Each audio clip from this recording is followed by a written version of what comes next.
Hello students, good morning. Last class discussion was on interrupt and interrupt service routine. So once again let me define what is interrupt. So interrupt is nothing but performing some task by sending some hardware signal. So that concept is known as interrupt. Then what is interrupt service routine? The routine executed in response to an interrupt request. So that is known as interrupt service routine. Means the routine of some task which is executed in response to an interrupt request. That is called as interrupt service routine. And also discussed some of the interrupt examples, how exactly the interrupt is going to happen and how the interrupt will be handled. That is with respect to some of the hardware devices like printer and all, right? So in today's class, let me discuss few more examples on interrupt, right? So last class discussion was up to the interrupt service routine, which is the print routine. So print routine was discussed, right? Here, interrupt bear considerable resembles to the subroutine calls. Yes, so that discussion was also done, right? Interrupts will bear the considerable resemblance to the subroutine calls. Now, in today's class, let us assume that an interrupt request arrives during the execution of an instruction I, which is clearly shown in this particular figure. So, consider that an interrupt has occurred while executing the instruction I, right? Here, the processor first completes the execution of instruction I, then it loads the program counter with the address of first instruction of the interrupt service routine. For the time being, let us assume that this address is hardwired in the processor, right? After the execution of interrupt service routine, the processor has to come back to the instruction I plus 1. Therefore, when an interrupt occurs, the current contents of the PC means the current contents of the program counter, which is pointing to the instruction I plus 1. So that must be put in the temporary storage in a known location. A return from interrupt instruction at the end of interrupt service routine reloads the program counter from the temporary storage location, which will cause the execution to resume at instruction I plus 1. So in many processors, the return address is saved on the processor stack. Alternatively, it may be saved in a special location such as a register provided for this particular task or for that purpose. Here, we should note that as part of handling the interrupt, here we should note that as part of handling the interrupts, the processor must inform the device that its request has been recognized so that it may remove its interrupt request signal. This may be accomplished by means of a special control signal on the bus, so which is known as interrupt acknowledge signal. So this interrupt acknowledge signal used in some of the interrupt schemes, which is to be discussed in detail in the later concepts. So here interrupt acknowledge signal it serves for this particular function. A common alternative is to have the transfer of data between the processor and the I/O device interface to accomplish the same purpose. The execution of an instruction in the interrupt service routine, which will access a status or a data register in the device interface, implicitly inform that the device means implicitly it will inform the device that its interrupt request has been recognized. That is what an importance of interrupt acknowledge signal.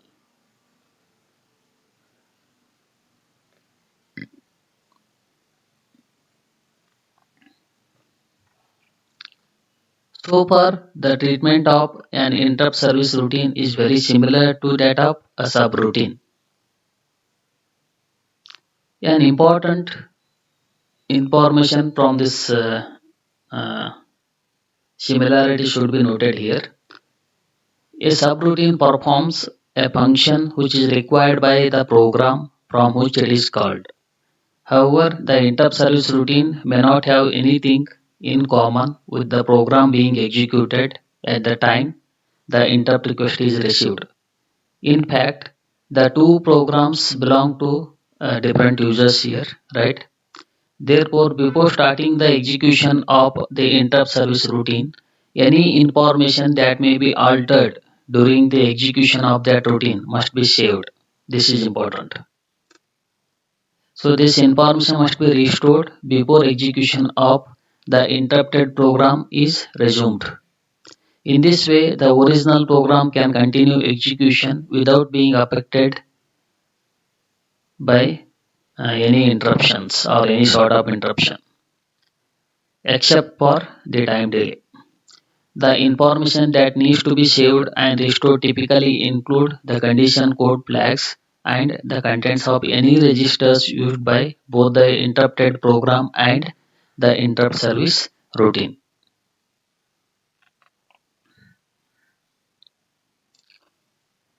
Now consider the task of saving and restoring the information can be done automatically here by the processor or by the program instructions. So this point is clear, right? The task of saving and restoring the information can be done automatically by the processor or by the program instructions. So most of the modern processors will save only the minimum amount of information needed to maintain the integrity of the program execution. This is because the process of saving and restoring registers involve memory transfers that will increase the total execution time and hence represent the execution overhead. Saving registers can also increase the delay between the time an interrupt request is received and the start of execution of the interrupt service routine. So this delay is called as interrupt latency or interrupt delay. So in some of the applications, a long interrupt latency is unacceptable. For these reasons, the amount of information saved automatically by the processor when an interrupt request is accepted, it should be to a minimum, right? Typically, the processor saves only the contents of program counter and the processor status register. Any additional information that needs to be saved, it must be saved by the program instructions at the beginning of the interrupt service routine and restored at the end of routine. So in some of the earlier processors, particularly those with a small number of registers, all registers are saved automatically by the processor hardware at the time of an interrupt request is accepted. The data saved are restored here to their respective registers as a part of the execution of return from interrupt instruction. Some computers provide two types of interrupts. Uh, One will save all the register contents and the other does not save the register contents. A particular IO device may also be used here for either of these tasks depending upon its response time requirements. Another interesting approach is to provide the duplicate sets of processor registers. In this case, a different set of registers can be used by the interrupt service routine, which will eliminate the need to save and restore the registers. An interrupt is more than a simple mechanism for coordinating IO transfers. In general sense, interrupts will enable the transfer of control from one program to another program, which is to be initiated by an event which is external to the computer. The execution of the interrupted program will resume after the execution of interrupt service routine has been completed. The concept of interrupt is used in operating systems and in many control applications where processing of certain routines must be accurately timed relative to the external events. So this later type of application is known as a real-time processing. Means basically the interrupts can also be used for real-time processing. Here, interrupt service routine returns to the interrupted program using return from interrupt instruction. So this is in detail about the interrupts and some of the applications or examples with respect to the interrupt and interrupt request and interrupt service routine. The next important concept is interrupt hardware. Here we pointed out that an I/O device requests an interrupt by activating a bus line that is known as interrupt request.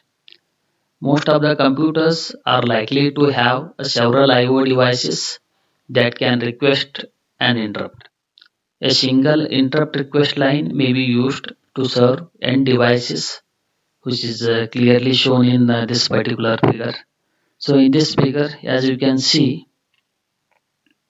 a single interrupt request line is used to serve end devices. So these are all different devices here. So a single request line is used here to serve multiple devices or more than one devices, right? So all the devices are connected to a line via switches to the ground. So this you can clearly observe in this figure. So all the devices are connected to the line via switches to the ground. To request an interrupt, a device closes its associated switch. Thus, if all the interrupt request line or if all the interrupt request signals like INTR1, INTR2, INTR3. So these are all interrupt request signals INTR1, INTR2 up to INTRN. These are interrupt request signals. So if all the interrupt request signals are inactive, that is if all the switches are open, then the voltage on the interrupt request line will be equal to V double D. So if all the switches are open, then voltage on interrupt request line is equal to V double D. That is voltage, right? So this is the inactive state of the line. When a device requests an interrupt by closing its switch, then voltage on the line drops to 0. Means when the switches are open, then the voltage on this interrupt request line is VDD. Suppose if these switches are closed, then voltage on interrupt request line is equal to 0. Means voltage on the line will drop to 0, which will cause the interrupt request signal, that is INTR, received by the processor to go to 1. Since closing of one or more switches will cause the line voltage to drop to 0, here the value of INTR is the logical OR of the request from individual devices, that is INTR is equal to INTR1 plus INTR2 up to INTRN. So that is the logical OR. It means that closing of one or more switches will cause line voltage to drop to 0. Then the value of INTR is the logical OR of the request from the individual devices. That is INTR equal to INTR1 plus INTR2 up to INTRN. So it is very much important to use the complemented form, that is INTR bar, INTR raised to bar. So to name the interrupt request signal on the command line, because the signal is active when in the low voltage state. In the electronic implementation of the circuit, so this is what the circuit, or you can say electronic implementation of the circuit, right? Here, the special gates known as open controller or open drain are used to drive INTR line or interrupt signal line, right? The output of an open controller or open drain gate is equivalent to a switch to ground that is open when the gate's input is in zero state and closed when it is in the one state. Here the voltage level, hence the logic state at the output of gate is determined by the data applied to all the gates connected to the bus according to the above equation, that is this particular equation, right? Here the register R is called as a pull-up register because it pulls the line voltage up to the high voltage state when the switches are open. That's why the register is known as pull-up register. So is it clear why this register is known as a pull-up register? Because it pulls the line voltage up to the high voltage state when the switches are open. That's why the register is known as pull-up register. So this is about interrupt hardware. The next is enabling and disabling the interrupts.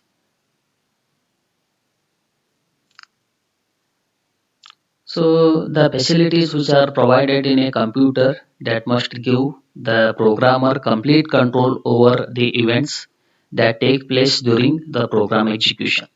The arrival of an interrupt request from an external device causes the processor to suspend the execution of one program and to start the execution of another program.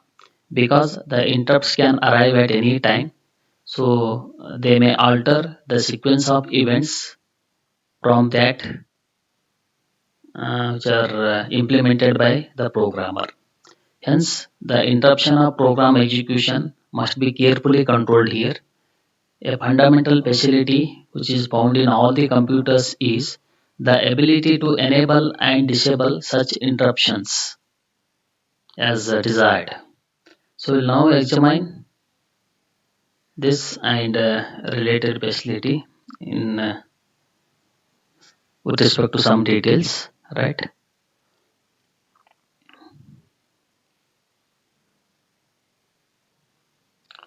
So there are many situations in which the processor should ignore the interrupt request. For example, in the case of a computer printer program, an interrupt request from the printer should be accepted only if there are output lines to be printed. After printing the last line from the set of n lines, the interrupt should be disabled until the other set of lines become available for printing. In another case, it may be necessary to guarantee that a particular sequence of instructions is executed to the end without interruption because the interrupt service routine may change some of the data used by the instruction in some of the cases. For these reasons, some means for enabling and disabling interrupt must be available to the programmer. Means this control should be given to the programmer. A simple way is to provide machine instructions such as interrupt enable and interrupt disable that perform these functions. Means with the help of machine instructions like interrupt enable, interrupt disable. By using such instructions, the programmer can control the functions or he can control the instructions that is enabling and disabling the interrupts.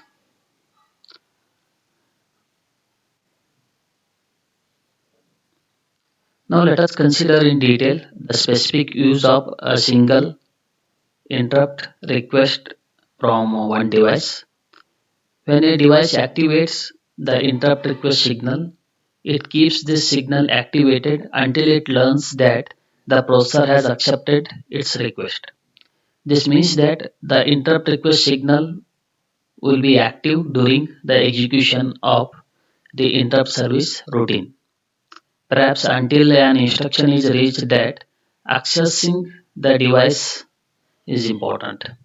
So it is essential to ensure that this active request signal does not lead to the successive interruptions, which will cause the system to enter an infinite loop from which it cannot be recovered. So several mechanisms are available to solve this problem. So we'll describe three possibilities here.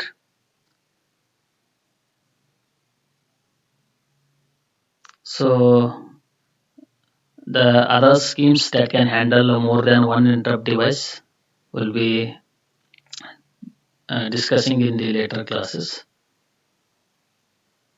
So let us see what are the different possibilities to solve this problem or to solve the problems with respect to the interruptions. Means these are what are the three possibilities used to handle one or more interrupt request or one or more interruptions. So the first possibility, as you can see here, the first possibility is to have the processor hardware which will ignore the interrupt request line until the execution of first instruction of the interrupt service routine that has been completed. Then by using an interrupt disable instruction as the first instruction in the interrupt service routine, the programmer can ensure that no further interruptions will occur until the interrupt enable instruction is executed. Typically, interrupt enable instruction will be the last instruction in the interrupt service routine before the return from interrupt instruction. The processor must guarantee that the execution of the return from interrupt instruction is completed before the further interruption can happen. So that is the first possibility to handle the multiple interrupts. So this is what the second possibility here. The second possibility, which is suitable for a simple processor with only one interrupt request line, is to have the processor automatically disable the interrupt before starting the execution of the interrupt service routine. After saving the contents of program counter and the processor status register on the stack, the processor performs the equivalence of the executing interrupt disable instruction here. So it is often the case that one bit in the PS register or processor status register called as interrupt enable, which will indicate that whether the interrupts are enabled. An interrupt request received while this bit is set to 1 means when the interrupt request is received, then interrupt enable is set to 1. After saving the contents of processor status on the stack with the interrupt enable bit equal to 1, the processor clears the interrupt enable bit in the processor status register, which will disabling the further interrupts. So when a return from interrupt instruction is executed, the contents of processor register are restored from the stack. Then it is setting the interrupt enable bit back to 1. Hence the interrupts are again enabled. So this is how it will control the interrupts here. This is second option. Then the third option or the third possibility. So in this option, the processor has a special interrupt request line for which the interrupt handling circuit responds only to a leading edge of the signal. Here you can see the leading edge. So leading edge of the signal. So this is leading edge and this is a trailing edge, right? So in this option or in this possibility, means in this particular option, the processor has a special interrupt request line for which the interrupt handling circuit responds only to the leading edge of the signal. Such a line is said to be edge triggered. In this case, the processor will receive only one request irrespective of how long the line is activated. Hence, there is no danger of multiple interruptions and no need to explicitly disable the interrupt request from this particular line. So by using this, it will handle or it will control uh, the request. So these are what some of the possibilities or some of the options to handle the interrupts or to handle multiple interrupts. So before proceeding to the further study or before proceeding to the complex aspects of the interrupts, so let us summarize the sequence of events involved in handling an interrupt request from a single device. Assuming that interrupts are enabled, the following is some of the typical scenario, right? The device raises an interrupt request. The processor interrupts the program currently being executed. Then interrupts are disabled by changing the control bits in the processor register. The device is informed that its request has been recognized and in response it deactivates the interrupt request signal. The action requested by the interrupt is performed by the interrupt service routine. Then the interrupts are enabled and the execution of the interrupted program is resumed. So these are what some of the scenarios uh, will happen whenever the interrupts are enabled. So this is what the today discussion. And in the next class, I am going to discuss handling the multiple devices. That is handling more than one devices. Thank you.